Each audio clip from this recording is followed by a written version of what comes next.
leur case respective qu'ils avaient lors de la troisième période, c'est bien ça, oui. C'est ta première prolongation peut-être pour Dunkerque cette saison. Brest en a déjà joué 2 ou 3-3. Ils ont perdu contre Tours, perdu contre Sergi Pontoise au penalty et gagné contre Marseille, voilà. Cette semaine, pas plus tard que mercredi. 2 prolongations en 2 matchs cette semaine. Peut-être que si vous êtes brestois, vous souhaitez qu'il en soit de même que mercredi dernier, à ce moment-là, on verra. Et je pense que ils ont la possibilité, il reste une grosse domination, ils ont le vent dans les voiles à ce moment-là du match. Plus de possibilités aussi, je pense. Mais bon, il suffit d'un palais, hein. Il suffit d'une.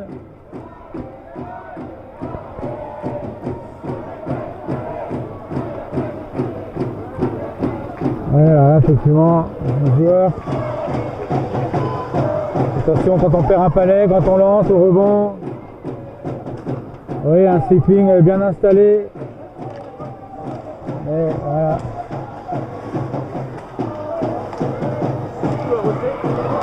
Oh là là là là, ils viennent de louper. C'est sa prolongation de mort subite. Dunkerque qui vient peut-être de louper le palais de match. Ça peut... Ah, il me semble que je ne veux pas pronostiquer de l'avenir, mais ils ont eu des occasions de tuer ce match à 2-0, ils ont eu des occasions de 3-0, à 2-1, ils ont eu des occasions de 3-1, à 2-2, là ils ont des occasions de 3-2. Attention, hein, ils vont pas en avoir 50 encore. Et Galas qui joue, attention. Oh là là, encore une occasion pour les Dunkerquois, les Corsaires, vraiment bien rentrés dans cette prolongation, mais ça ne veut rien dire. Ça ne veut rien dire. Ballet et arrêt de Guerriero sur ce lancer de Francis Ballet. Francis Ballet qui revient, maintenant c'est aux Albatros d'avoir le palais.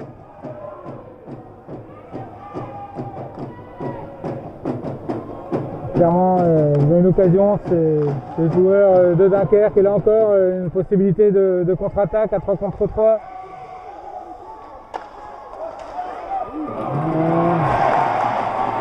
Et là c'est un 3 contre 1 qui se profite, un palais de match pour les Brestois. Oh là là, on n'est pas passé loin non plus. Attention, hein, c'est assez stressant effectivement ces prolongations. Il ne faut pas être cardiaque. La domination ne veut rien dire là, il n'y a que le palais au fond. Hein, faut pas manger ses occasions comme on dit. Avenel. Là, joueur d'expérience.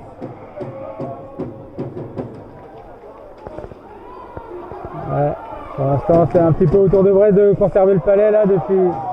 Attention aux erreurs, hein, ça peut leur coûter cher. Là.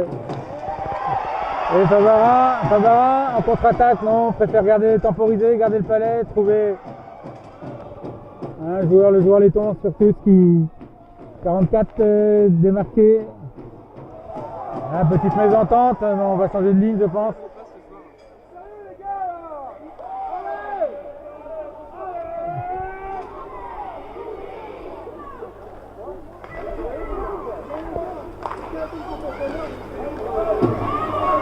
On observe le palais, le joueur Thomas, capitaine Dunkerquois, là c'est lui. Et Young qui récupère, tente d'y aller tout seul. Non. Ouh là là, on n'est pas loin du but, mais non. Non, mais il a sifflé avant. Pas de but là-dessus. Il n'était pas rentré de toute façon, mais attention.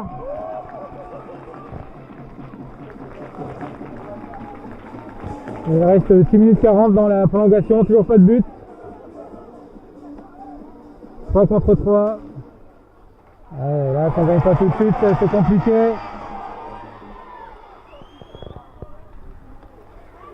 Et là, cette fois, c'est Brest qui a le palais. Qui va donc pouvoir développer son jeu. S'enchaîne la déviation. Oh là là. Ah là, s'il avait le rebond aussi, un palais de match un peu perdu là. Oh non, on a tenté l'individualité, mais c'est pas bon.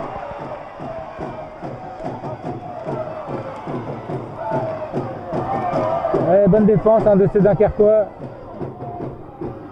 Voilà, s'il est un petit peu seul. Et il lance, et Guerriero fait l'arrêt, sans rebond. Quelques très bons joueurs dans cette équipe de Dunkerque quand même, à signaler des bons techniciens. Alas, Young, Ballet, le numéro 90 aussi, Slovaque, quelques bons joueurs. Et des bons jeunes de Dunkerque aussi. Une vraie équipe ici sur la glace. Double spectacle ce soir. Tiennent tête ces Albatros, peut-être un peu mieux armés qu'eux. Oh là là. Là. Ah, je sais pas ce qui s'est passé. Ah, une blessure, mais c'était un bon. Il a pris la crosse d'un joueur, je pense.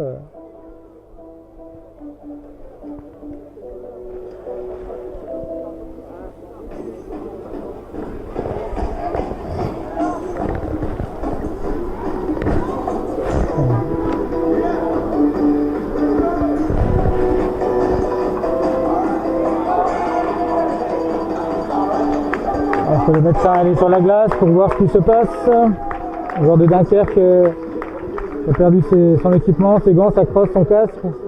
On ramène ça au banc. Plus de peur que de mal. Il s'est blessé à la main, je pense, au poignet. Un joueur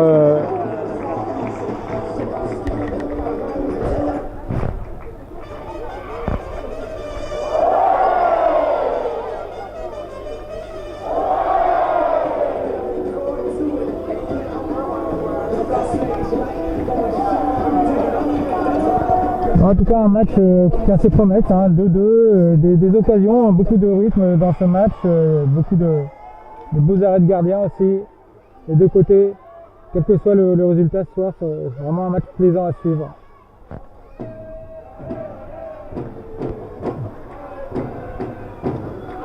C'est Dunkerque qui relance, mais il est un petit peu seul, bien couvert.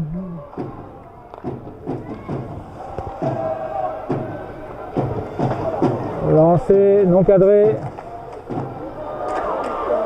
Oh là là, Guerriero, cette fois, Guerriero d'être impeccable dans cette prolongation. Alors on fait des changements courts, à 3 contre 3, ça tire sur les jambes. Mais les changements sont encore plus, on patine tout le temps, on fait des allers-retours. Les changements sont encore plus brefs qu'à 5 contre 5. Surtout qu'on a déjà joué 3 périodes, ne l'oublions pas. Donc on a vite fait d'avoir plein de CO2 dans les jambes.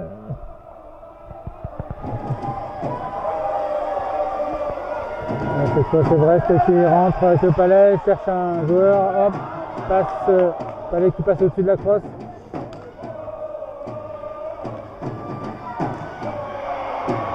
Encore en chercher déviation, Brest aussi a ses occasions dans cette prolongation. Et cette fois Young qui conserve le Palais, rentre en zone.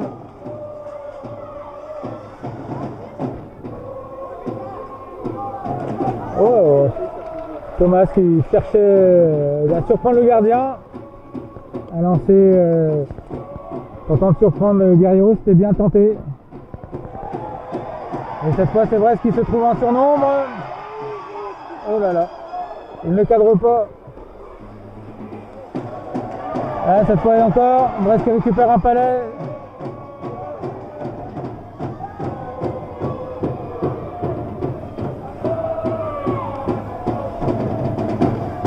Un lancé à la cage, mais sans problème pour Duquesne. Un petit peu moins de rythme dans cette fin de prolongation, les organismes sont fatigués. 2 contre 2.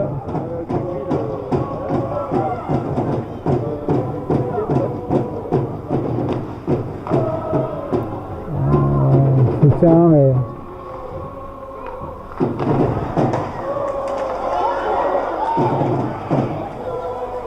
derrière la cage, toujours Dunkerque, possession du Palais, mais pas d'occasion véritablement sur la cage. Lancé de loin.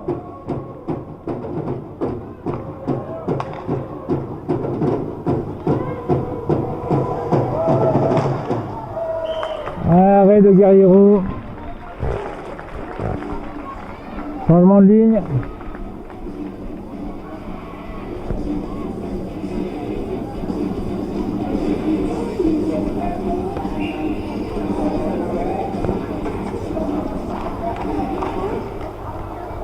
Voilà, cette fois le palais gagné par Brest. Il reste 3 minutes à faire en prolongation. Si dans 3 minutes il n'y a pas de but, ce sera la séance des tirs au but, mais 3 minutes, il y a largement de quoi d'en marquer un. Ouais, voilà, et ben voilà. Voilà Brest qui s'impose par le numéro 44 en prolongation sur un rebond. Brest qui est revenu de loin ce soir. Ils étaient menés 2-0, il s'impose 3-2. Mais c'est plus compliqué face à ces corsaires de Dunkerque. Je vous ai dit, pour moi Dunkerque a laissé passer trop d'occasions de tuer ce match. Voilà, en tout cas bravo aux deux équipes pour le spectacle qu'ils ont donné ce soir. Numéro 44, David Stritch. Voilà, un habitué, un des scoreurs brestois. Les joueurs de Dunkerque déçus forcément. Mais ils n'ont pas démérité, à l'instar de leur gardien de but et de toute l'équipe d'ailleurs. J'ai juste regretté de ne pas avoir marqué ce troisième but qui les aurait libérés, que ce soit dans le troisième quart-temps ou en prolongation durant les occasions. Bravo d'Albatros, qui à 2-0 n'ont pas paniqué, ont su qu'ils pouvaient revenir, ils sont venus. Bravo aux deux équipes, bravo d'Albatros. On va donner les récompenses des meilleurs joueurs au match. Alors je pense que pour Dunkerque, ça va être le gardien. Et je vois bien le... Voilà.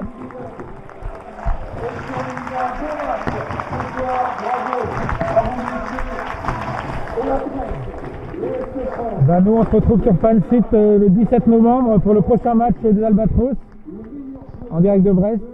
Voilà.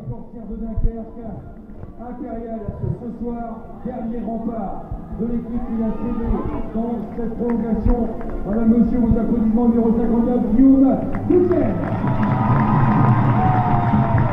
Ouais, Guillaume Duquesne qui récolte le meilleur joueur du match, sans contestation possible, même si pour moi toute l'équipe a bien joué. Bravo à Dunkerque.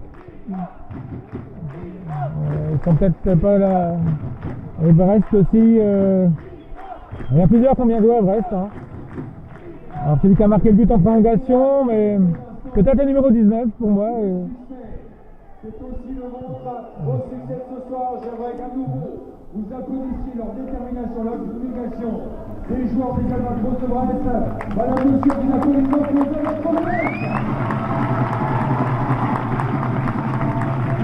Arrêtez, désignez les meilleurs joueurs des Albatros de Brest par le télégramme Ouest Français RCF. Numéro 17, Léon Fagiac. Oui, c'est vrai, pourquoi pas.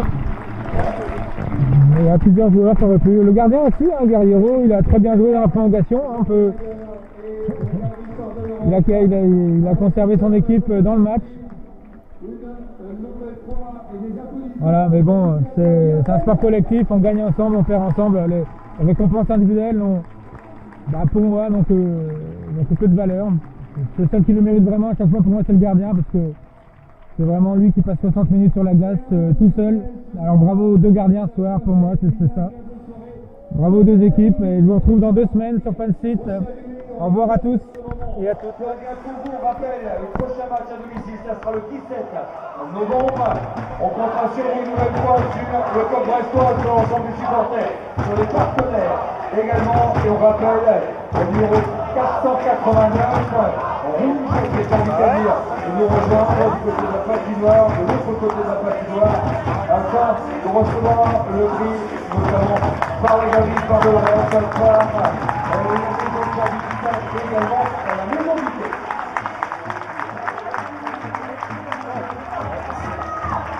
Ça a répondu.